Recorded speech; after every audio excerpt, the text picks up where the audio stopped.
What if changing your brain isn't about trying harder, but about entering the right biological state? Most people think learning is about effort. Push yourself, repeat more. Stay disciplined, but effort alone does not change the brain. There is a specific set of conditions that must be present for neuroplasticity to occur. If those conditions are missing, you can try very hard and see very little change. If those conditions are present, change becomes much more likely. By the end of this video, you will understand the 4 requirements for rewiring your brain: desire, focused attention, specific neurochemical activation, and deep sleep. You'll see why frustration can be a good sign, why sleep is part of learning, and why passive exposure almost never creates structural change. Let's begin with the foundation. Neuroplasticity does not happen randomly. It happens when the brain enters a state that signals. This matters. Your brain is constantly filtering information. Most of what you experience is ignored. Only certain inputs are tagged as important enough to change structure. The first requirement is desire. You must genuinely want to change.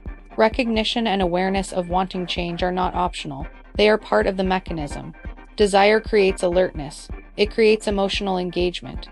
It increases the likelihood that attention will lock onto something. If there is no emotional weight behind a goal, the plasticity signal is weak. This is why it helps to identify multiple reasons for change. You might have fear-based reasons. What happens if I don't change? You might have love-based reasons. Who benefits if I improve? You might have goal-based reasons. What am I building? Different reasons activate different emotional systems. Together, they strengthen arousal and engagement. Desire is not about hype. It is about creating a biological signal that something is relevant. Now we move to the second requirement: attention. Attention is not passive. When you focus deliberately on something, your brain releases chemicals that open the window for plasticity. One of these chemicals is epinephrine, often called adrenaline. Epinephrine increases alertness. It sharpens focus. It creates urgency. It does not mean panic. It means activation. When you are trying to learn something challenging and you feel a bit frustrated, that can be epinephrine in your system. Many people misinterpret frustration as failure, but frustration during effort often means your system is engaged. You are stretching circuits. You are not comfortable. That discomfort is not proof that you are bad at something. It can be proof that the brain is in a learning-ready state. Now we go deeper. Epinephrine creates alertness, but it does not create precision. For precision, another chemical is essential: acetylcholine. Acetylcholine acts like a spotlight. It is released from 2 major systems in the brain. One source is in the brainstem, which helps regulate wakefulness and arousal. The other major source is the basal forebrain. This system sends acetylcholine widely across the cortex. When acetylcholine is released in specific regions, it increases signal-to-noise ratio. It suppresses background activity and enhances the specific circuits you are using. In simple terms, it says, this is the important signal. Strengthen this plasticity requires both alertness and focus. If you are alert but distracted, change is weak. If you are focused but sleepy, change is weak. You need alert and focused at the same time. That combination opens the plasticity window. There is a third chemical that completes the picture: dopamine. Dopamine signals motivation and reward prediction. It helps the brain mark progress. It reinforces circuits that lead to outcomes you care about. Without dopamine, you may focus and try hard, but the brain does not strongly reinforce the effort. Dopamine does not mean pleasure only. It means this is worth pursuing, so the biological conditions for change include 3 key players: epinephrine for alertness, acetylcholine for precision, dopamine for reinforcement. Together, they increase the likelihood that active circuits will strengthen. Now let's add something practical. Mental focus follows visual focus. If your eyes wander constantly, your attention drifts with them. If you lock your gaze onto a specific target, acetylcholine release in relevant circuits increases. This is why eliminating visual distractions matters. Your environment shapes your focus, and your focus shapes your plasticity. Maintaining a visual anchor during learning increases precision.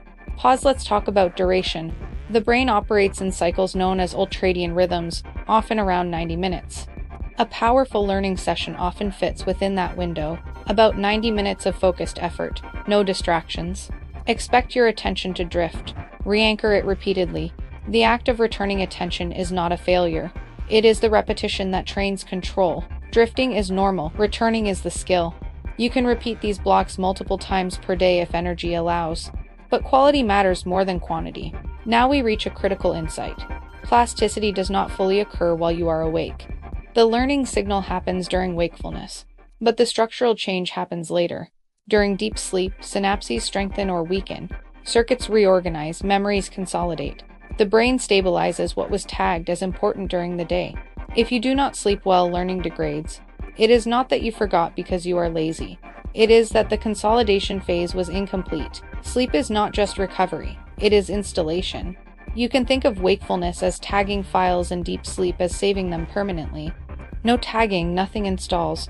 No sleep, nothing stabilizes. This is why mastering your sleep schedule matters for brain change. Inconsistent sleep leads to inconsistent learning. Deep sleep supports memory consolidation, emotional regulation, and synaptic refinement. If you cut sleep repeatedly, you are cutting the second half of the learning process. Pause. There is also a tool that can support this process. Non-sleep deep rest, often abbreviated as NSDR. This includes practices like guided body scans or yoga nidra. These states downshift stress and allow the nervous system to reset. They can improve recovery and help support consolidation. They do not replace sleep, but they can accelerate restoration and learning efficiency when used strategically. Now let's bring this into real life. Many people consume information all day: videos, podcasts, articles. They feel busy, but passive exposure is not learning. If attention is scattered, if emotional engagement is low, if sleep is poor, structural change is minimal. You can know something intellectually and see no difference in behavior, because the correct biological state was never entered. Exposure is not plasticity, attention is. Repetition under the right conditions is. Sleep is. Here is the deeper truth. Your brain evolved to adapt to environments. It does not distinguish clearly between external environments and repeated internal focus. If you repeatedly focus on fear with alertness and emotional intensity, that becomes your environment. If you repeatedly focus on skill building with engagement and rest, that becomes your environment. Attention defines environment. Environment shapes brain. Now we reach the shift. You may have believed that change requires more motivation, or more discipline, or more force. But the deeper understanding is this: change requires the right state. Desire to create emotional weight. Alertness to activate arousal. Focused attention to target circuits. Dopamine to reinforce progress. And deep sleep to consolidate. When those are present, change becomes biological, not motivational. This removes some of the drama from self-improvement. It becomes a systems problem, not a character flaw. In the next video, we will examine what happens after circuits strengthen, how repeated tagging and installation become habits, how the brain decides which behaviors become automatic, and how cues and rewards shape long-term patterns. Because once you understand how to open the plasticity window, the next step is understanding how those changes become default.